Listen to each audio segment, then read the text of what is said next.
welcome back to another episode of the TB&J podcast. With me today, as always, is my co-host, Troy Brittingham. As always, you're Jeff. I am Jeff, and Troy... You haven't stopped. Being me? Yeah. Is that... I wasn't aware... Is that incorrect? No, I just wasn't aware I was allowed to stop. I'd love to be somebody else. Fuck this guy. I didn't say that you were allowed. I just said you haven't stopped. This fucking guy, man. Ooh, boy. Anyway, we are here to discuss the latest episode of Halo Season 2. It's called Thermopylae. TB&J! Perfectly timed. I wasn't ready for that. That was... TB&J! It's almost like you listen to that every week, sometimes more than once a week. Like PB&J! Get it? PB&J! So, Troy, we are here to talk about Halo Season 2, Episode 7, Thermopylae. First things first, thumbs up, thumbs down, buddy. I'm going to go thumbs up on this one. Are you really? Are you sure about that?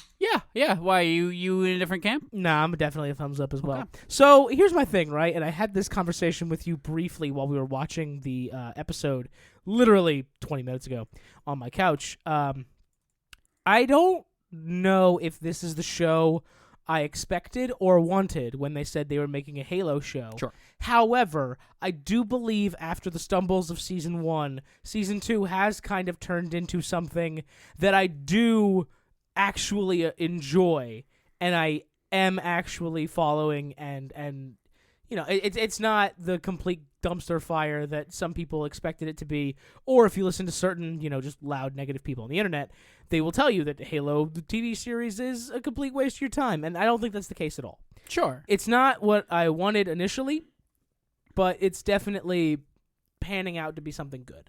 Yeah. I am enjoying it. I don't hate the McKee character this season. I dislike her. I wish she's the one I really haven't come around on. Yeah, she's but she is better. Yeah, she's a lot better than she was in Season 1. I think that they've really, really fleshed out the Kai character in Season 2. Kai's great. She's a complete three-dimensional character, a wonderful human being. Perez came out of nowhere and is now like my fucking runaway favorite. Perez and Ackerson are probably the two best characters in the show. Ackerson doing that complete turn, and now I'm cheering for the guy. He has a good arc. He has an actual good arc. Yeah, it's actually really good. I really do enjoy just everything that happened in Season 2 so far. I mean, there are exceptions. I feel like they could have handled a couple things a little bit better. But specifically in this episode, Thermopylae, I feel like it was really, really well done. I loved the characterization of Soren, and how even though he got out and says that he hated the program and all this, he does deep down kind of respect it for what it did to him, and he loves that it turned him into this harder person. And then when Liara is telling him, like, hey, we can't let them do that to our son, to Kessler, and he's like, no, we're going to let them do this. This night is his. It's gonna teach him like who he really is. And his wife was like, "Are you fucking insane? They're literally about to send these grown men with batons to torture our kid. What are you talking about?" And any sane human being is on Liara's side. I've also said her name like 3 different times. Yeah. Different pronunciations, but you know who it is, Mrs. Soren. But I love seeing like the absolute just maternal fear and love from that character to just embrace Kessler.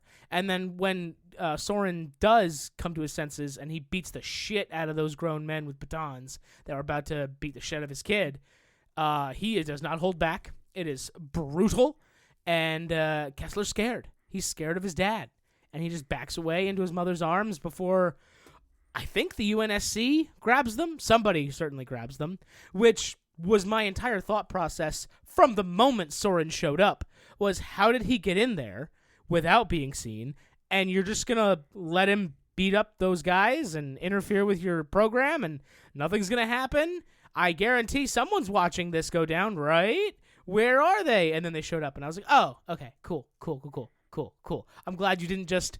let us pretend that Soren could sneak into this top secret They were facility. on break. They were in the break room. One guy was eating a big sandwich. During one of the big pivotal like training sessions for the children? Well, yeah, but I mean, the guys with the batons had it. They're kids. What are they going to do? I mean, I guess that's the point. Sure. I did love how he pointed out like the only kids that stayed and fought were me, John, Kai, Riz, and Varric, and I was like, oh, that makes sense because you guys were like the big old silver team Spartan squad. That you guys were it. You were the bad motherfuckers of the group, and all that. So I enjoyed the Soren stuff. Troy, how do you feel about Soren's kid? Maybe he's still gonna be in the program since he and Lyra just got kidnapped. So I feel like Not kidnapped, I should say, detained. So I feel like when they kind of broke off from the group and started doing their own thing, they were, I don't want to say my least interested plot point, but kind of. Well, probably Quan Ha's probably still. Quan Ha also. The last few episodes have been a lot of me being like, oh, actually, I do like these people, and then as soon as they separate from the main cast again, I'm kind of like, I'm a little bit less interested again. But I think everybody is far better in this season. All Seriously, characters. yes, everybody. I mean, it's kind of what we were saying with season 1, where season 1 we were sort of like there would be a big, huge fight scene, and we're like, this is actually pretty cool. This kind of looks like Halo, and then there would be 4 episodes of people talking about something that we do not care about, and then it would be a big fight scene. And I never wanted to come off as the person that was just like, no, I just want big action cutscene fight scenes, and I want them to shoot the Covenant and they die. And I would like there to also be a story going on at the same time. You don't want it to just be straight Fast and the Furious, but with guns and pelicans. I don't want to have to turn my brain off and just be like, he's shooting to Alien. He's shooting to Alien. I like it because he shoots to Alien. Can we get another take of that? He shoots the alien. Okay, and a third take? He shoots the alien. Oh, okay. How about a little more oomph in it? Take 4? He shoots the alien. Love it, thank you. And how about like the Halo announcer?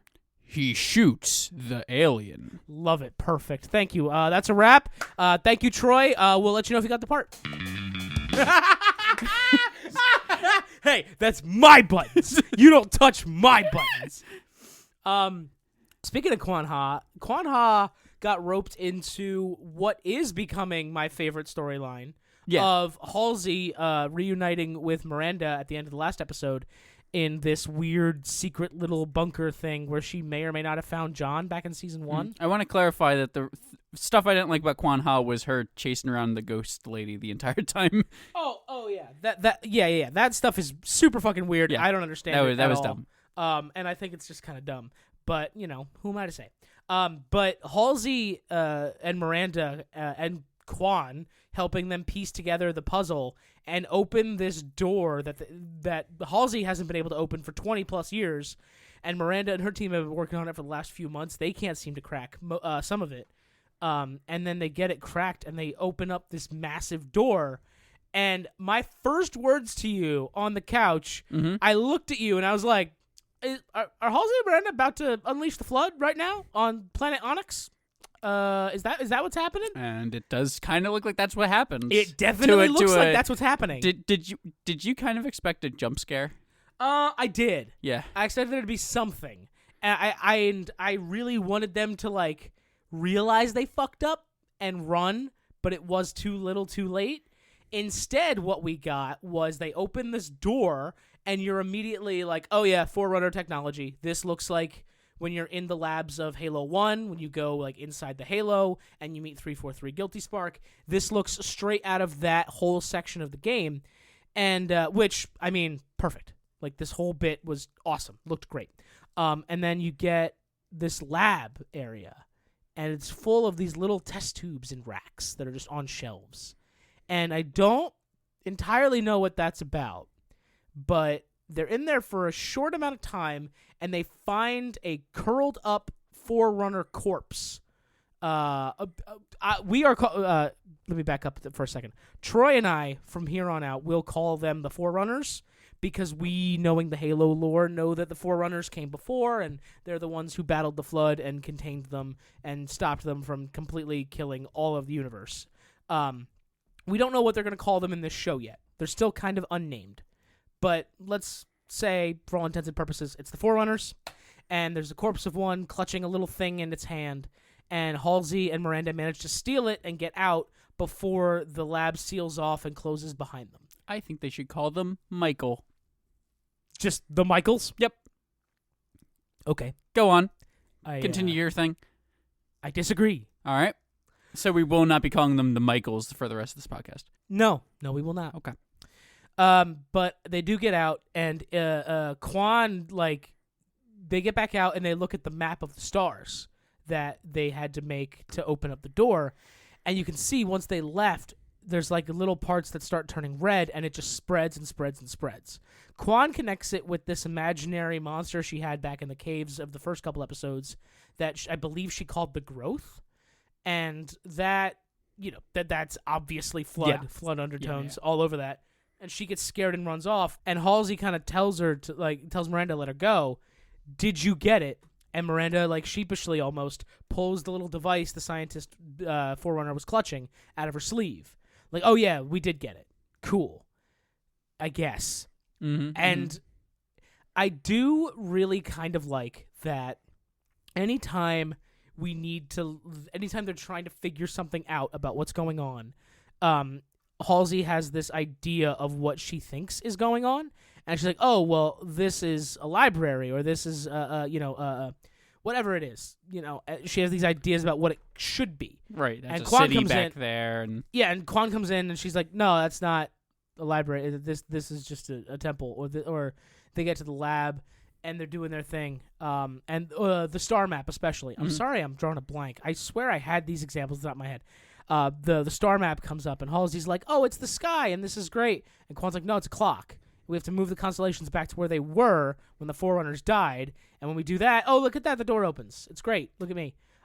So I kind of wanted Quan to stick around, or at least be part of the rest of this flood-adjacent stuff, so that maybe she could shed some light on it instead of Miranda almost, I don't even know if recklessly is the word, but she opens the device, and it's thankfully, I think, it's quarantined. She has like one of those plastic domes with like the glove hands. Which will absolutely for sure stay the way it is. Yeah, that's what I was saying, right? Like I don't know if that's going to stay that way.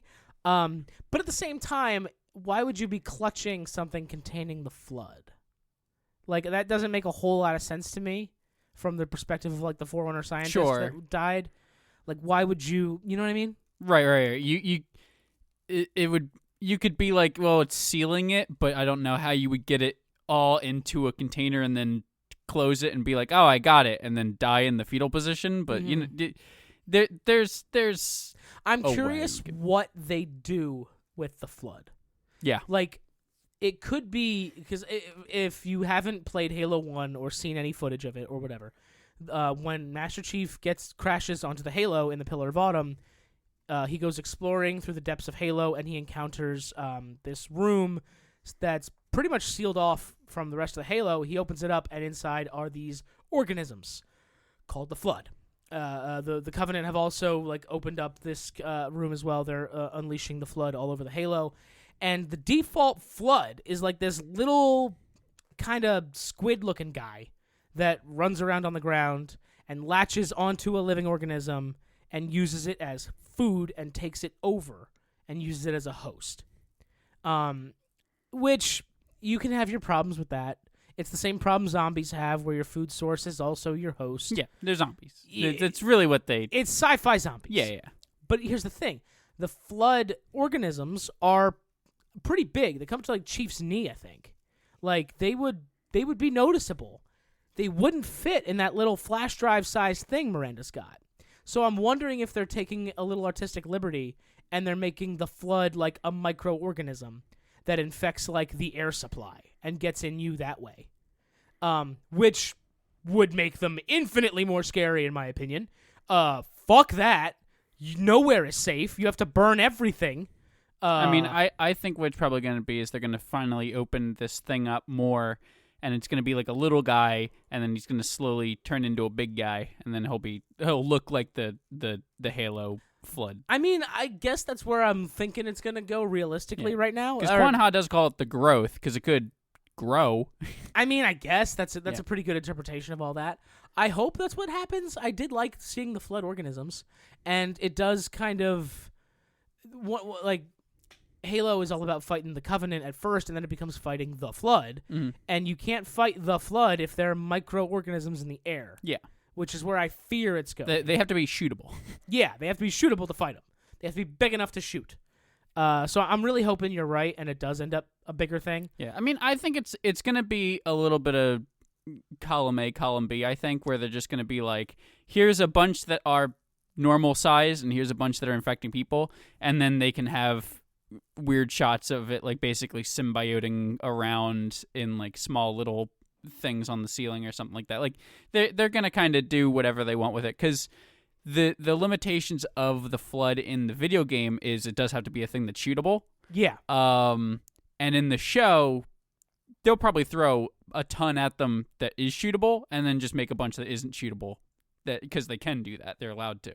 Yeah, they can do whatever they want. Yeah. And I to their credit, part of me really hopes what they do is that Miranda opens the device and it's more of like instructions and a warning.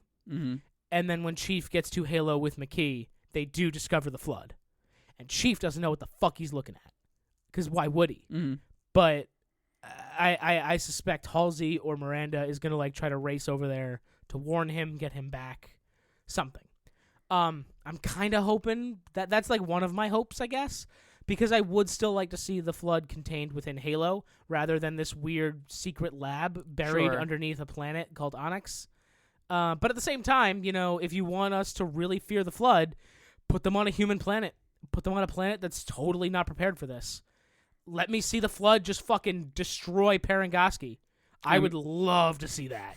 Oh, man, I'd love to see that. I mean, I would... next season should just have, like, a 3-episode span of time that's just like a Alien-style horror movie. I completely agree, Mm-hmm. and those 3 episodes should be directed by David Lynch. Let's get him. Well, I don't like Alien 3 that much, but I'll agree. Okay.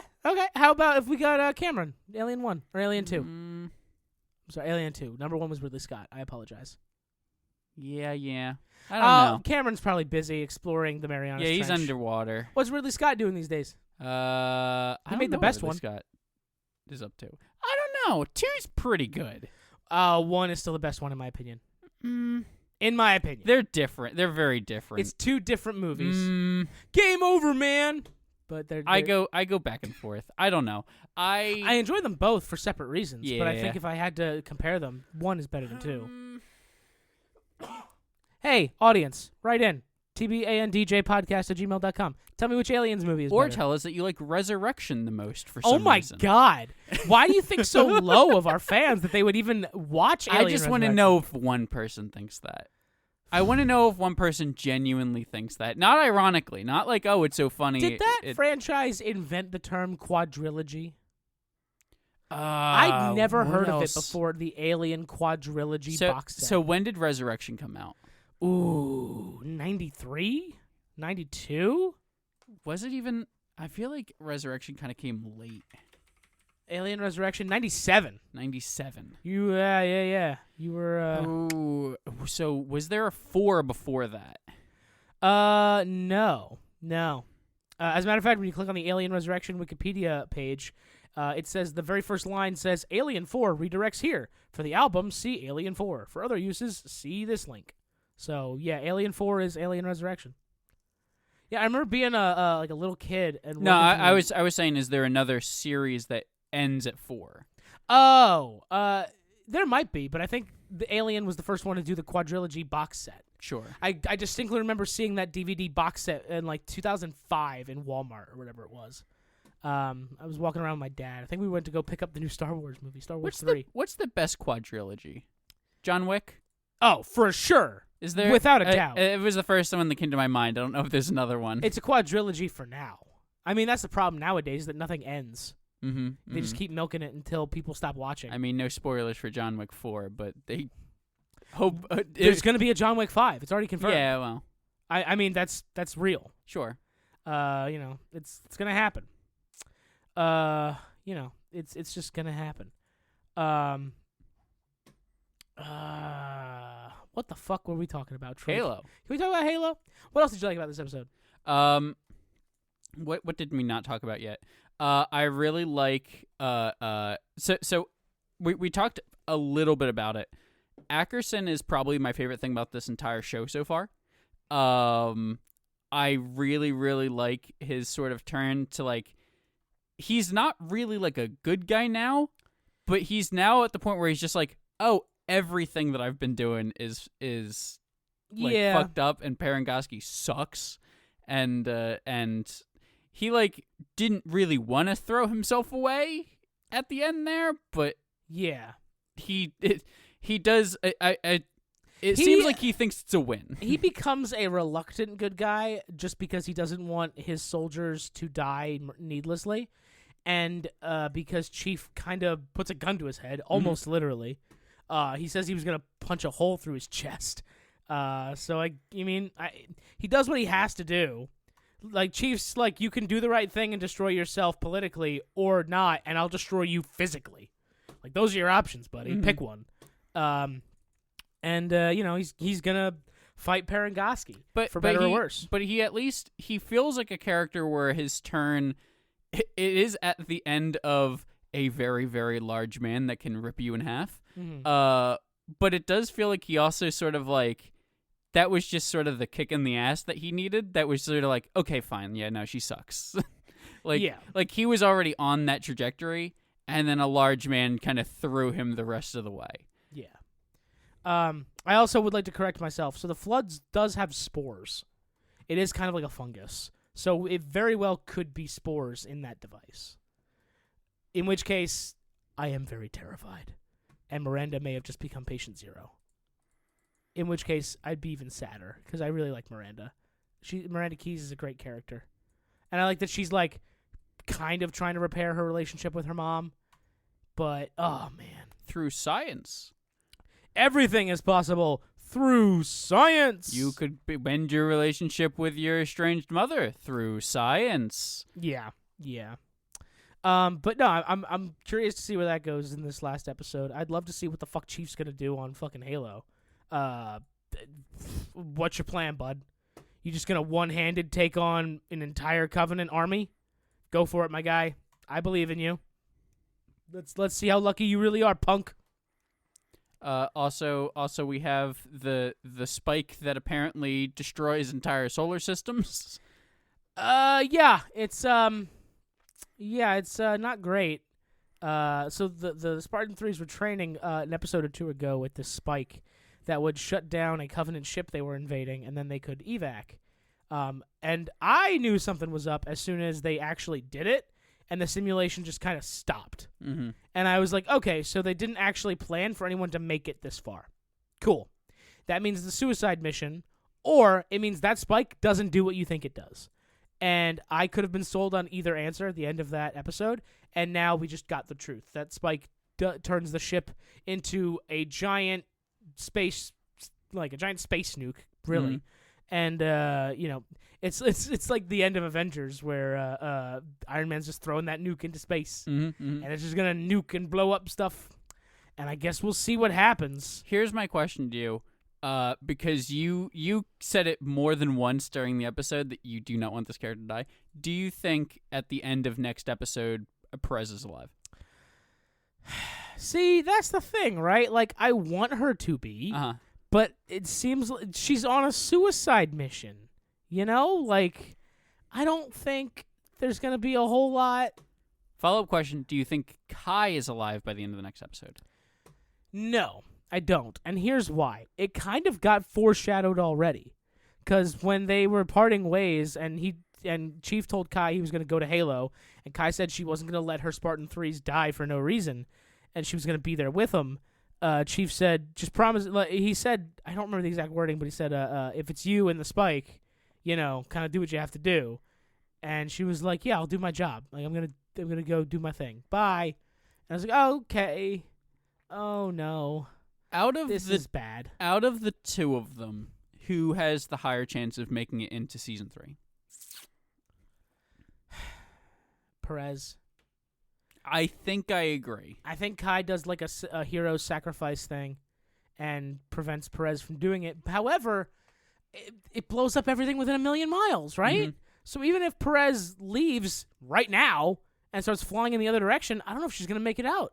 She might still be collateral damage. It's such a weird weapon. It just obliterates everything.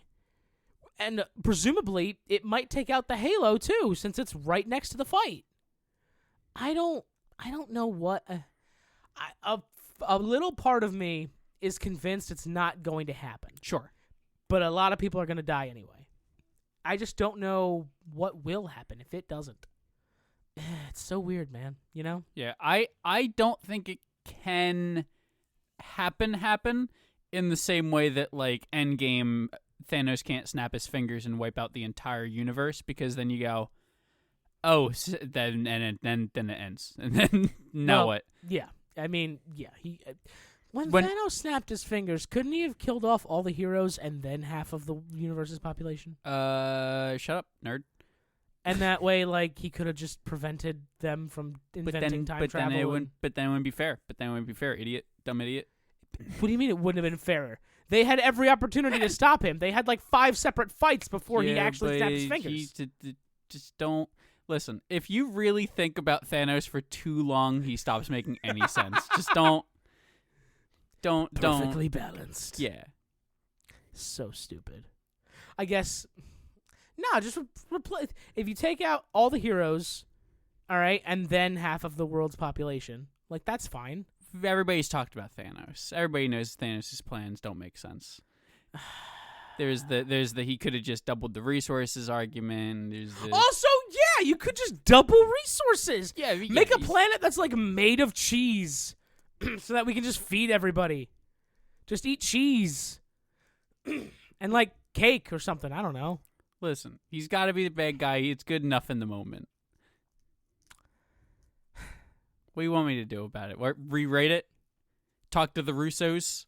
What do you want me to do? You go find the Russo brothers. Do you want the comic book version where he just really wants to have sex with death? What were we talking about? Halo, right? Yeah. Let's go back to Halo, please. And not whatever the fuck Marvel was doing back in the 70s and 80s. Yeah, Troy, what do you think's going to happen in the next episode? I don't think the spike can go off. I don't think that's it's not a possibility, but usually when stakes get so high, it means it won't happen. I think unless you're wiping out half the population of the universe. Well, yeah, but that's all undone by the next movie. But if you, I think that you'll get a little bit of Halo, but not next season's going to be Halo probably. You'll get a glimpse of Flood, but you won't get a whole Flood horror arc. The worst thing they could do with the Flood is have it be a 1-episode horror flick and then get rid of the Flood. That's the worst case scenario. That would be such a disservice. And I would say it's impossible, but and I give it a little bit of leeway because it's the best episode. Fall of Reach is 1 episode.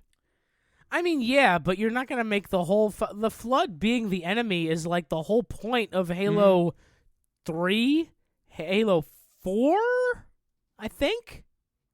I don't remember. I played a little bit of 4. I played a little bit of 3, but we are bad Halo fans. Well, man. I'm not. I've never been a huge Halo person. I'm a big Reach person, and I made that. Yeah, that you make no bones about that. You're not, fronting as somebody else. You are who you say you are. I do like where it's going. I'm really excited to see where it goes because it seems like they have learned a couple things from season 1.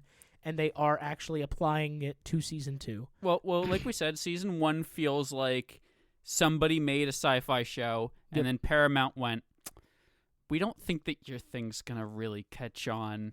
Can you make it Halo? We own this Halo thing." And then it turned into sort of a hybrid of that, and it seemed like it leaned a little bit more towards whatever show it was before too much. Yeah. And then this one was like, okay, fine. We'll compromise a little bit. We'll bring it a little bit more into Halo.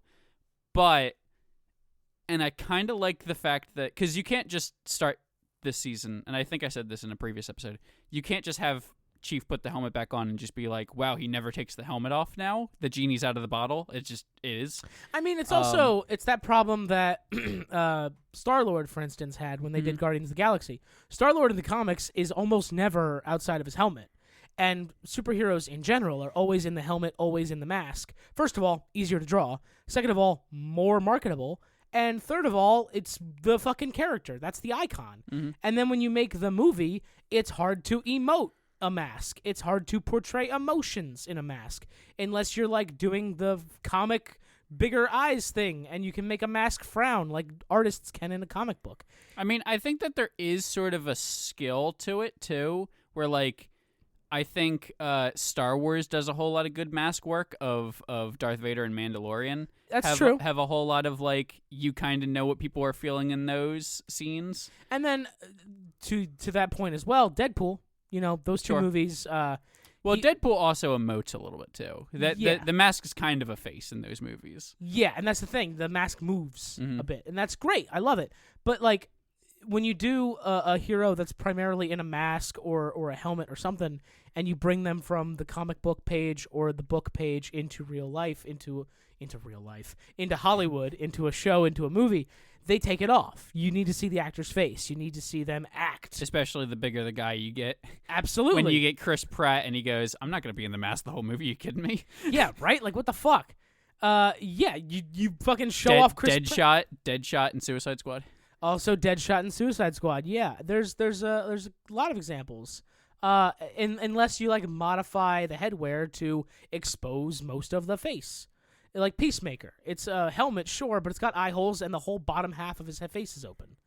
It is what it is. But that's never been a problem of mine with the show. And it continues to not be a problem. I don't care that Pablo Schreiber takes the helmet off. You need to, honestly. It's a TV show. You can't just have him in the helmet as Master Chief all the time. I mean, I do. So I'll push back a tiny little bit, but I agree with you for the most part. The other part of that, if you keep him in the helmet and the armor for the whole show, you have a guy who's in a ridiculously powerful suit of armor. Sure. And suddenly nothing really matters anymore. The reason the Halo games matter and those stakes matter is because it's Chief against the universe. If you do that in a show, the stakes are so big that you can't fathom them anymore. It's harder to imagine. I think there's a way to do it, but it has to be a completely different show than what they made. Yeah. And I'm not saying there isn't a way. Yeah. But, like, for the sake of what they're doing and what, frankly, would sell better, you need to have him take the armor and the helmet off. If he's wearing the armor and the helmet for the whole fucking show, bullets mean nothing. And then they just become, like, a comical thing. Like, oh, you've got a gun. Ugh. Like, no, man. That's not... In the games, it works because you have a health bar. It doesn't work in the show. He doesn't have a health bar. That armor stops bullets. End of story. That armor stops plasma for the most part. End of story. Like, you can't just let your guy walk around in a suit of fucking Deus Ex Machina. It's just not... It's not a good plot device. It's good that he puts it on to kick ass. But he needs to take it off to be vulnerable so that he's a three-dimensional character. Yeah. I 99% agree with you. I think there is a way to do it. It's a very hard show to make. And if you also have him only ever, like, if it's a motionless mask, I think that there is a way to act with a motionless mask through, like, face acting. There is. There's body language acting. Mandalorians pull it off. That is a insanely hard, different thing that you now have to learn. And it's not even that, like, Pablo Schreiber couldn't do it, but it's like, what words am I trying to say, Troy? I don't know if I should keep digging this hole. I don't know if I should. This isn't a hill that I necessarily want to die. I for the most part agree with you. I just think it's not impossible. It's just an insanely hard show to make. Right, and I'm not saying it is impossible. Yeah. I'm just saying for the sake of, like, this show, it's not feasible. Yeah, like it was an unrealistic expectation from the fans. If you walk into a studio and say, "Hey, do this," they'll be like, "No." Yeah. I think it works better for Mandalorian because his whole body is not Beskar. He still has vulnerable points. He's also not a soldier, so he has more people to bounce off of than you do in the Halo games. That too. And it's also not open warfare every day the way it is in the Halo universe. So I think it's a very different entirely thing. Or, excuse me, a very different entire thing for the Mandalorian argument because, they wear their helmets all the time. Yeah, I know. But that's a very different thing. It's a very different show. It's a very different vibe. It's a very different universe. It's a very different culture. You're not constantly under attack from plasma weapons and guns every day. It makes sense when you're hopping off into battle, and when you're not, take it off. It's also just, fucking human. You're not fighting right now. You're on base. Take your armor off. It literally weighs, I want to say 4 tons in the books. Take it off, man.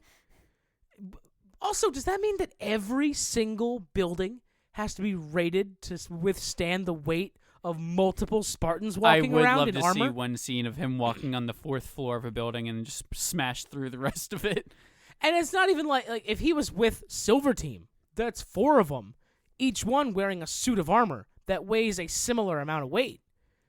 That means, I would hate to be a structural engineer in the UNSC. That sounds miserable. I want one episode, no fighting, no anything. It's just him in the armor trying to navigate a building.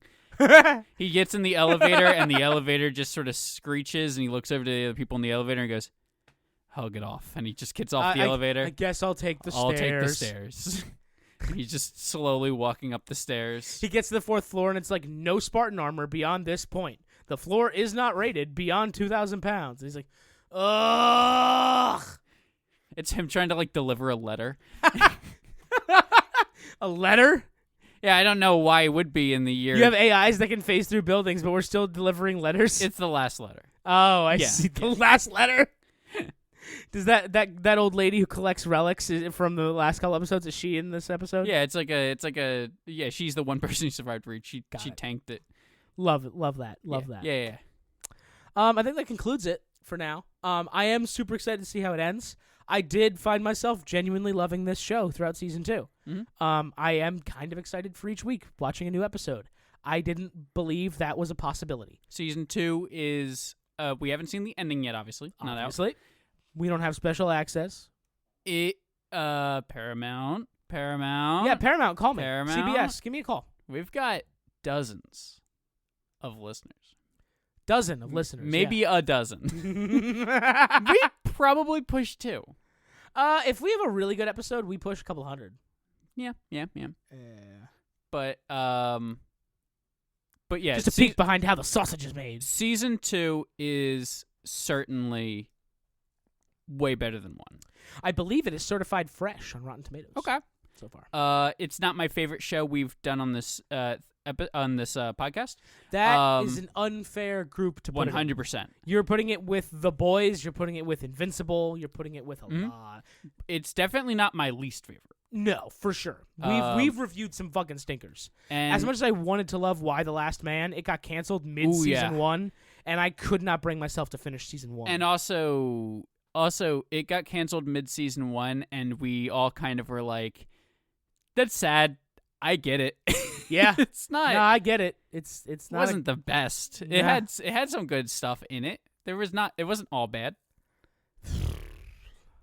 Anywho, where the fuck were we, buddy? We were pretty much wrapping up. Yeah. Okay. Cool. Awesome. It was season 2 better than season 1. Season 2 is better than season 1. We will give a final letter grade at the end of our episode tomorrow. I'm sorry, at the end of our episode next week. Could be tomorrow if you're listening to these in order in the future.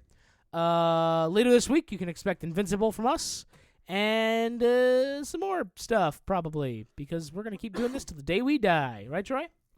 I didn't sign any sort of paper that forced me to do that. You started the music. You didn't... Can we talk about this? No. Till the day you die. TB&J. 1,000 years? 1,000 years. TB&J. TB&J. J and TB forever. When are we going to get Justin Roiland on the podcast? Oh, God. 2 years ago I would have been like, oh, man, that's awesome. What's he been up to? Not much. Halo.